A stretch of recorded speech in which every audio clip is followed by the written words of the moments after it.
공천을 앞두고 한동훈 비대위원장이 공천 심사에서 채점에도 직접 참여할 수 있다. 뭐 이런 관측 보도가 나왔습니다.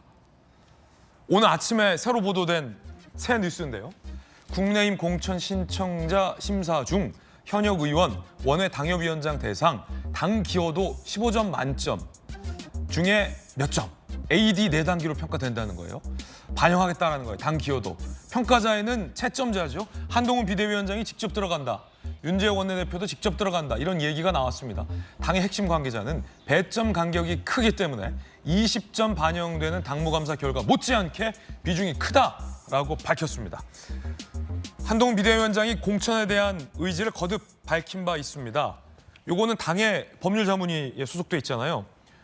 당무 평가가 되게 큰데 배점이 20점이에요. 100점 만점 중에 20점입니까? 그렇겠죠? 네. 근데 이것과 별개로 당 기여도 부문에서 15점 만점을 채점하는데 거기에 한동훈 비대위원장이 직접 채점자로 들어간다.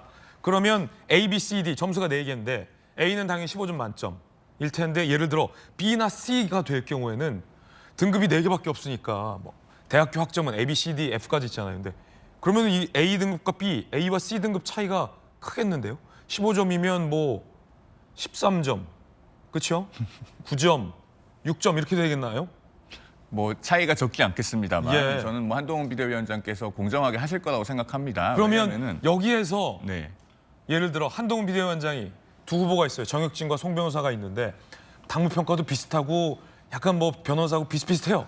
한동훈 비대위원장이 보기에 송영우는 C, 정혁진은 A. 그럼 거기서 당락이 결정될 수도 있겠네요. 공천이. 우리 정 선배님하고 경쟁하게 되면 제가 자진 사퇴해야죠. 그래서 제가 C 준 거예요.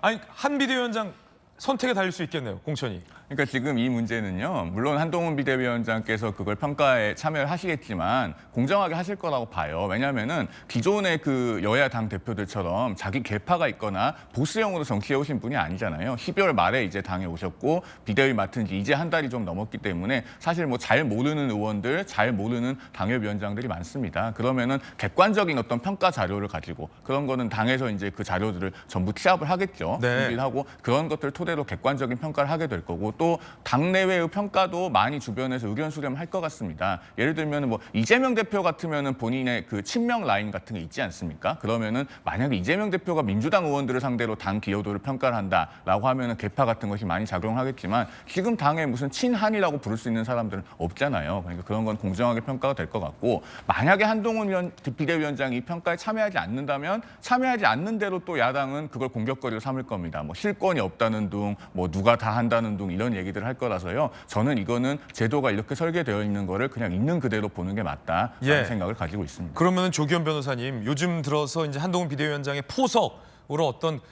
선거 전략들이 많이 분석되고 있잖아요. 그래서 뭐 예를 들어 진보 진영에 있었던 김경률을 마포울 정청래 지역에, 종로에 가 있던 뭐 하태경을 중구 성동 의뢰 뭐 이렇게 윤희숙과 임종석 뭐 이런 거에 한 비대위원장이 직접 챙기겠다 뭐 이런 의미로도 좀 읽히는데 어떻게 보십니까?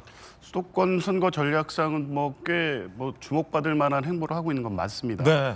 근데 공천권을 실제 제대로 행사할지 여부는 영남권에 대한 공천을 어떻게 하느냐가 관건이죠. 그게 포인트겠군요. 예. 소위 물갈이. 그렇습니다. 지금 아직 그쪽까지는 가지도 않았기 때문에 예. 뭐 수도권 공천에서 전략적으로 상징성 인물들과 맞대결을 성사시키고 그걸 여론화시키는 것은 뭐 상대 당이 뭐 늘 선거 때마다 쓸 수 있는 전략이니까 거기까지는 성공인데 지금 그걸 가지고 공천은 당이 하는 것이고 뭐 그것을 본인이 주도하겠다는 말이 실제 그렇게 실행이 될 수 있을지는 영남 공천을 봐야 되는데 어느 정도 사실 공천 룰을 보면 용산의 뜻이 그대로 관철되지 않을 가능성은 생겼습니다. 왜냐하면 뭐 삼선위원회에 대한 페널티를 준다거나 이런 정도 지금 내놓은 공천 룰만 가지고는 지금 신인 도전자들이 경선을 해서 영남권 현역들을 이기기가 쉽지 않은 공천 룰이거든요.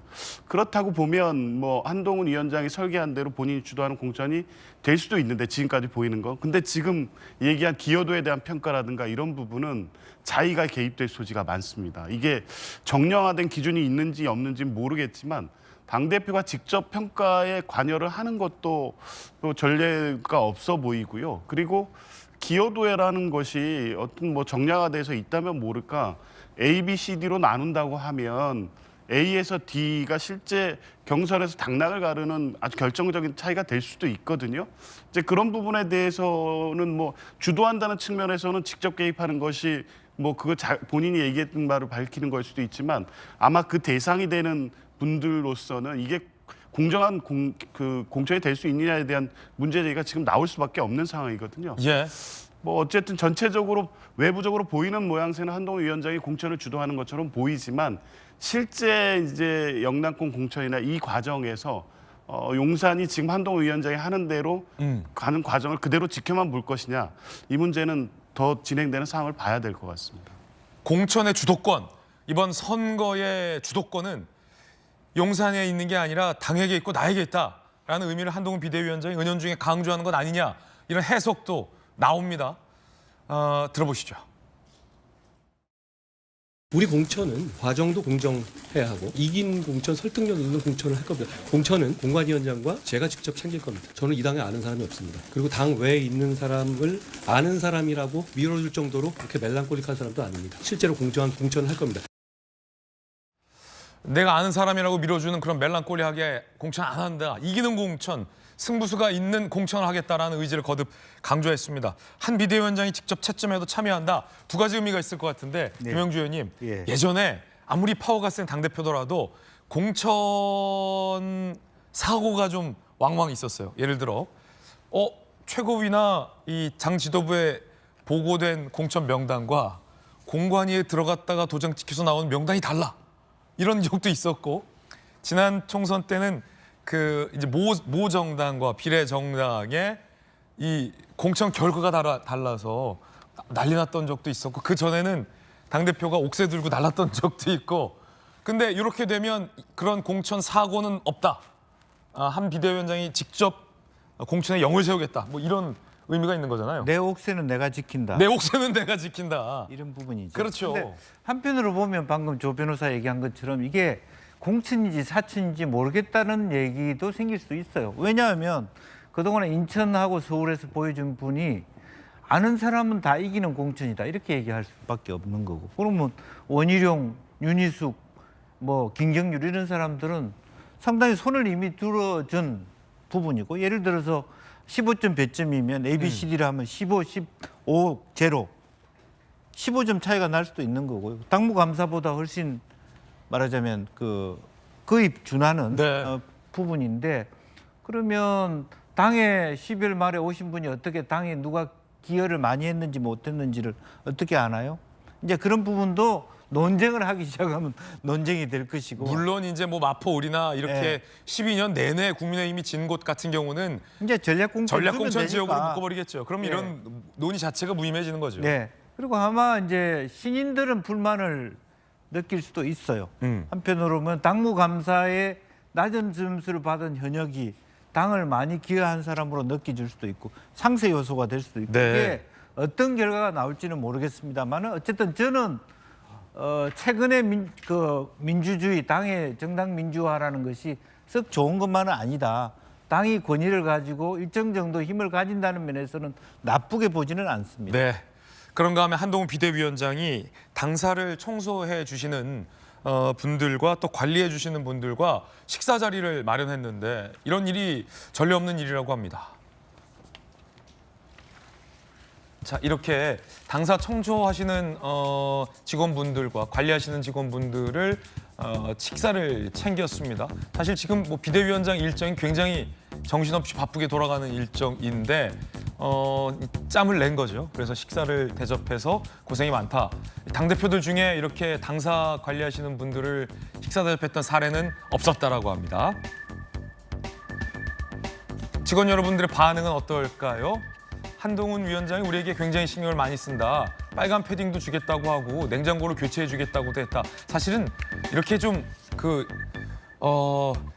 힘든 일들 그리고 굉장히 고생스러운 일들 해주시는 분들 입장에서는 저런 작은 냉장고 하나, 날씨 추울 때는 뭐 패딩 하나 이런 게 좀 굉장히 감동일 수 있거든요. 역대 당대표 중 이런 자리를 마련한 건 한 위원장이 처음이다. 뭐 이런 얘기도 합니다. 정 변호사님 어떻게 보십니까? 저는 이제 뭐 국민의힘도 그렇다라고 치고 민주당 당대표나 비대위원장이 민주당 저렇게 고생하시는 분들을 위해서 저런 자리를 만든 적이 있었나? 저는 민주당도 없을 것 같다는 그런 생각이 들거든요.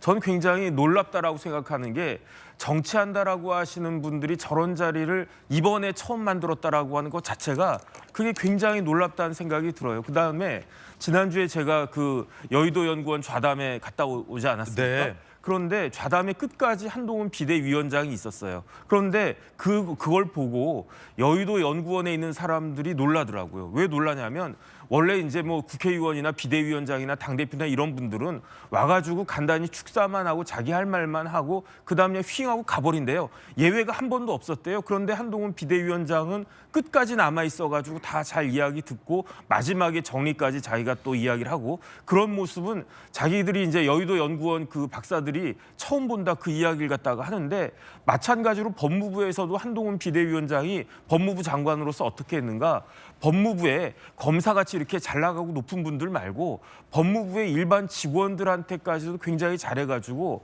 제가 듣기로는 역대 그 법무부 장관 중에서 법무부 일반 직원들한테 인기가 제일 높았던 거의 팬덤 같은 것들이 생겼던 장관이 한동훈 장관이 거의 유일했다 그 이야기를 들었는데 그런데 이제 그 비대위원장으로 와서도 얼마나 바쁘겠습니까? 더군다나 뭐 그 당에 아는 사람들도 없고 지역도 다닐 때도 많고 그런 와중에 시간을 빼서 저런 자리를 만들었다라고 하는 거를 아는 사람들은 다 안다는 거죠. 그런데 한동훈 비대위원장이 여러 가지 장점이 있지 않습니까? 뭐 스마트하고 똑똑하고 뭐 여러 가지 그런 것들을 다 잘하는데 그런데 제 개인적인 생각으로는 한동훈 비대위원장의 정치인으로서 가장 큰 무기는 가장 큰 그 강점은 뭐냐? 예. 품성인 것 같아요. 저런 것들은 그냥 의도한다고 기획한다고 그렇게 나오는 거 아니거든요. 본인이 진짜 스스로 마음을 갖다가 딱 가져가지고 야 날씨도 추운데 이렇게 그 뭐 이렇게 청소하시는 그런 분들이 얼마나 힘들까 그런 것들에 대한 공감하는 능력이 있는 것인데 그거는 품성에서 나오는 거 아니겠습니까? 그런데 사람들이 뭐 다 안 보는 것 같아도 저런 거 다 보거든요. 그렇기 때문에 저런 부분들을 갖다가 이제 이재명 대표도 좀 잘 본받아가지고 따라해도 좋으니까 민주당 당사에서 고생하시는 분들을 위한 저런 자리를 좀 만들어주는 게 좋지 않겠나 하는 생각이 듭니다.